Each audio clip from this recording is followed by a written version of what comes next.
Welcome back. This is PRI, Prep Recruiting Insider, where we give you information you just cannot find anywhere else. We're here at Moe's Pizza in West Wego. I'm the head coach of PRI, Rick Gailey, along with our Prep Recruiting Insider, Renee Nato. And Renee, this is week 2 of the playoffs. It's the quarterfinals for the select schools, and it's the regional round for the non-select schools. Lots of good matchups. Where has the season gone? With Thanksgiving week coming up next week, so yeah, the season is flying by, but the pretenders and the contenders are now separating one another. But you got a couple of teams snuck in there. We didn't think would be there. We'll find out if they are there for real, if they can get past this next week and get into the real thick of things in the playoffs. Let's take a look at some of the local matchups, the games that are being played in this area where you have the opportunity to go see them. And we start in Division I with Evangel at St. Paul's and Archbishop Rummel versus John Kerr.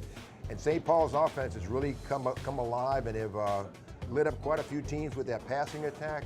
Rummel and Curtis have faced off in the past, and this will really be an interesting matchup. This could be a state championship type game. Absolutely. Rummel and Curtis, a rematch of a regular season game. Evangel and St. Paul's, a rematch of a 2014 overtime game. In Division II, another rematch from the regular season. Lusher is battling the number 1 seeded De La Salle Cavaliers. And they've played before, and the thing is, you got to watch that you don't have a letdown, but Coach Manali was on the show last week, and I don't think that's going to happen. De La Salle has their eyes right now on the prize, and they know they want to get to the Dome and win a state championship. Was never been done in football before at De La Salle. And they played against each other week 4 as being district members, De La Salle winning that 34-0, but as you mentioned, Renee, Coach Manali just has them focusing on themselves. They'll have a strong effort. Let's take a look at Division III, a team I'm familiar with coaching at St. James. 2 teams, as a matter of fact. Calvary Baptist, the Crusaders, are coming down to LaPlace to play St. Charles Catholic, and Catholic High in New Iberia is going uptown New Orleans to play Newman. Calvary Baptist, me with them, they throw the ball all around a lot. St. Charles Catholic, a very good team, and Coach Frank Monica's offense is performing at a very high level. And you know, you look at Newman, Catholic New Iberia is going to be a challenge, but you wonder if that Newman team is a team of destiny. There's always a team of destiny that gets in the playoffs, and you wonder how they got as far as they did, but Coach Nelson Stewart's team is coming up with big plays at the right time, and it's perfect evidence by last week's win over Dunham. We'll see if they can pull off it again. That's right, and you know that Frank Monica will have the comments ready for the Cavaliers of Calvary Baptist. Let's go to the non-select side, starting in 5A. There's 4 matchups in our area.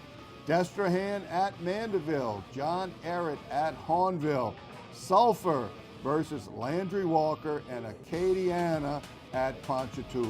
Destrehan's a team that everyone thought would be in the Dome in December. We'll see if they can get past Mandeville. Mandeville is going to be a really tough challenge for them.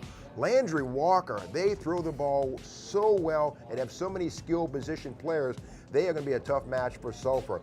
John Ehret and Hahnville. Hahnville lost 2 games. They were number 1 seeds this year. John Ehret is a team that feels like they need to get back to the Dome again like last year and finish their journey. And Ponchatoula, Acadiana is going to be a tough challenge for Ponchatoula. Ponchatoula with Jekiah Holmes running the show at quarterback for Hank Tierney's team.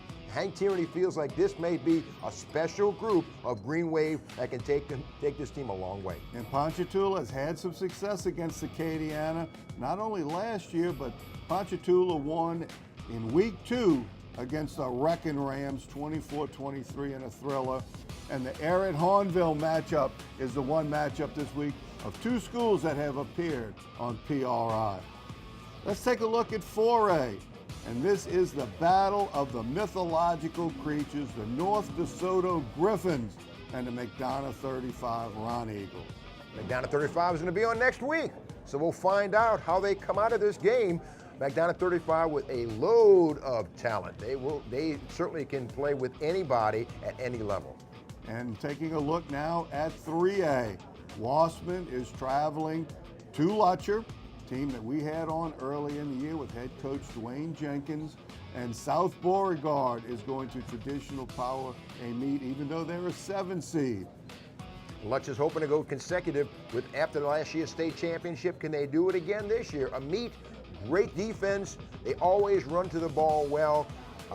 It's going to be an interesting matchup for them. Wasserman's going to be a tough challenge for Lutcher. That's a couple of teams right there. Lutcher and a meet. Had a chance to coach against both of them many, many times. What great programs those two schools have. Let's take a look at Class 2A, where we have South Plaquemine at West St. John. And both those teams have been to the Dome a few times, so it's been a while. But South Plaquemine has won some state championships. West St. John, we'll see if they can get there. And someone's going to come out of this game. It's going to be a tough challenge for either one to, if they make the plays at the right time. Either team can win. Bunch of good matchups in week 2, and that's somewhat predictable, Renee, because in week 1 you have a lot of mismatches, too many teams in the playoffs in 9 different divisions and classifications. So there's a bunch of teams really that aren't necessarily playoff worthy teams. We did have some close games last week. You look at that Newman game, what a thriller that was. But this is where the rubber really starts meeting the road in the second game. And the thing is that, again, you got teams that are playing well at the right time. They started to, maybe had younger players or whatever it may be, and started to hit stride in the 7th or 8th game of the season, and they're now into the playoffs, and they're playing right at the right time. And Newman might be one of those schools. This is the best time of year when you're looking at the playoffs, when you're looking at Thanksgiving coming up, the holiday season. Man, it's holiday season everywhere with prep football in Louisiana. This is Prep Recruiting Insider. Hoping we see you at the playoff games. Get to one this weekend. We'll be back after this timeout. This is PRI.